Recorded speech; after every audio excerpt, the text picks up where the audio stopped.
Assalamualaikum warahmatullahi wabarakatuh. Sahabat Nusantara, kembali bersama Majelis Seni dan Tradisi Mesti Cirebon yang akan menggali toponimi dari beberapa wilayah di kota Cirebon. Masih bersama Agus Gemblung, Mas Farihin, dan Kang Deddy Seh. Kali ini kita akan membahas tentang wilayah Kejawanan. Nah, Mas Farihin, Kejawanan itu gimana tuh sejarahnya? Kejawanan, sosok Pangeran Kejawanan itu ada di dalam catatan silsilah anak dari Panembahan Girilaya.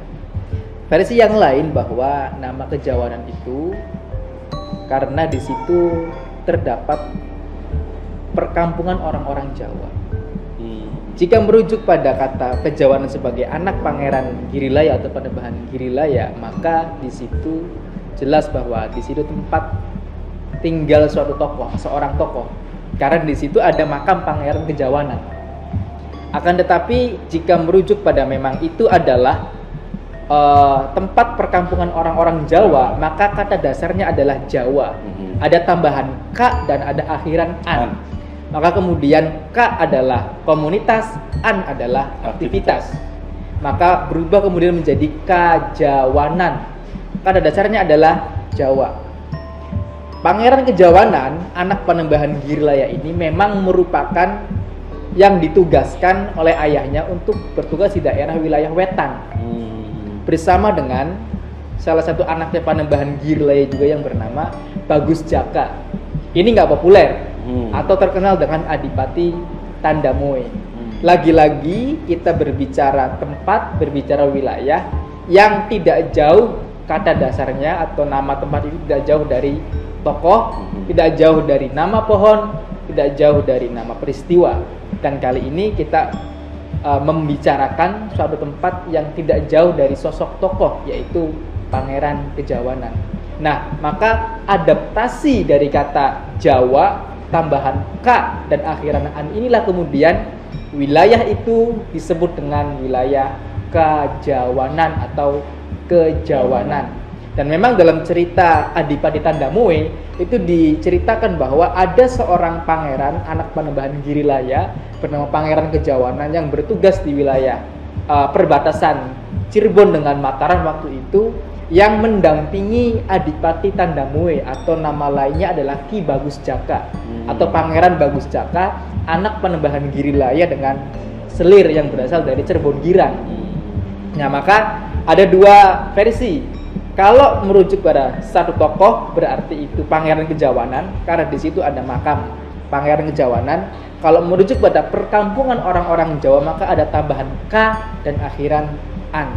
Maka keduanya bisa kita gali bersama dan silahkan kepada yang lain bisa meng-cross check dari kedua sumber atau kedua versi itu. Mungkin untuk sementara gitu, Mas Agus. Oke.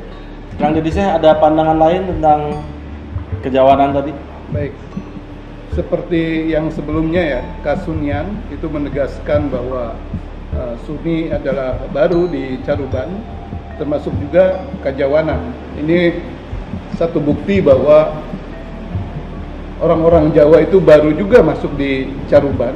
Ini artinya untuk menetralisir juga bahwa seringkali di Cirebon disebut diklaim Jawa.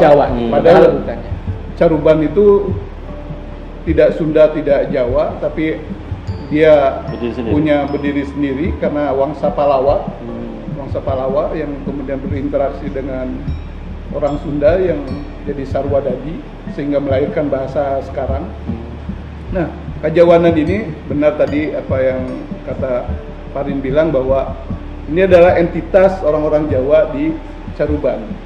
Nah, begitu toleransinya orang-orang Caruban, bukan saja pada aliran agama yang berbeda, tapi juga pada etnis tertentu juga dipersilakan untuk tinggal hidup damai, dan di situ menjadi ciri khas bahwa nilai-nilai para wali itu begitu tinggi, begitu luhur, dan mungkin masih diwariskan hingga saat ini betapa terbukanya orang-orang Cirebon saat ini menerima berbagai perbedaan. Oh, gitu. Ada yang ditambahkan Mas Farhin tentang? Jadi kalau dari gambaran Kang Asep tadi, Iya, betul. Cirebon itu sangat Terbuka. bineka tunggal ika. Artinya berbagai macam etnis ditampung di sini. Bahkan sebelum muncul dan bermukimnya orang-orang Jawa, kita tahu bahwa di Cirebon sejak era Singapura itu dihuni oleh berbagai macam etnis. Ada orang Sunda, ada orang Jawa, ada orang Sumatera, ada orang Tumasik Singapura, ada orang Hunjuk Mendini Malaysia, dan itu semua ditampung menjadi dan membentuk satu entitas baru yang kemudian kita sebut dengan Cirebon. Maka saya mengamini yang tadi saya katakan bahwa Cirebon bukan Jawa, Cirebon bukan Sunda, tapi Cirebon wangsa dari Palawa atau keturunan wangsa dari Palawa sejak zaman Indraprasta, bahkan mungkin sebelumnya. Maka dari itu keberadaan kampung kejawanan yang memang di situ merupakan tempat orang-orang Jawa ditempatkan di situ merupakan bentuk satu toleransi Cirebon terhadap etnis yang lain. Sehingga sampai hari ini nama kejawanan masih melekat di situ sampai hari ini. Dan bisa jadi nama Pangeran Kejawanan karena beliau bermukim di situ. Artinya ada nama lain dari Pangeran Kejawanan itu. Karena sangat dimungkinkan kalau orang-orang dulu seorang tokoh namanya bukan hanya satu, tapi beragam. Cuman karena seorang tokoh itu bermukim di yang disebut Kampung Kejawanan, sehingga beliau lebih terkenal dengan nama Pangeran Kejawanan.